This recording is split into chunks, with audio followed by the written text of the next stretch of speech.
الإمبراطورية الرومانية.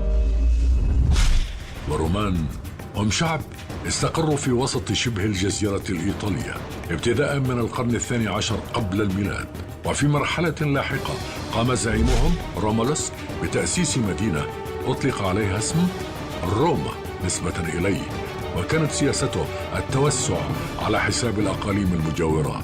حكم من سلالة رومولوس 7 حكام، كان آخرهم تارلينيوس الذي أسقطته ثورة شعبية سنة 509 قبل الميلاد. ابتداء من سنة 264 قبل الميلاد اصطدم الرومان مع القرطاجيين، وبعد سلسلة من المعارك البرية والبحرية تمكنوا من احتلال صقلية.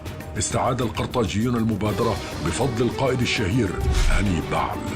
تحالف هانيبال مع فيليب الخامس ملك مقدونيا، وتقدمت جيوشهما باتجاه روما، وخسر الرومان عدة معارك كادت تودي بدولتهم، لكنهم أعادوا تجميع قواتهم وشنوا هجومات معاكسة فاستعادوا ما خسروه، ثم هاجموا قرطاجة فاستدعى القرطاجيون القائد هانيبال، وجرت بين الطرفين معركة زاما فانتصر الرومان.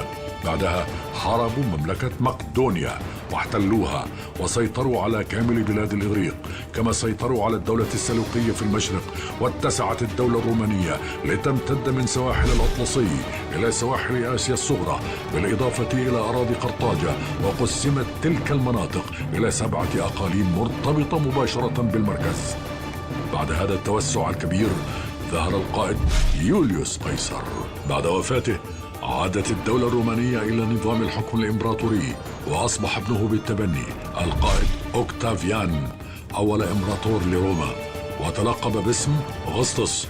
توسع خلالها في بلاد الغال، ثم سيطر على مصر بعد انتصاره على الملكة كليوباترا، ووصلت حدود دولته إلى بلاد الشام وفلسطين، وشهد عهده إصلاحات كثيرة، وفي عهده كان ميلاد السيد المسيح في بيت لحم في فلسطين.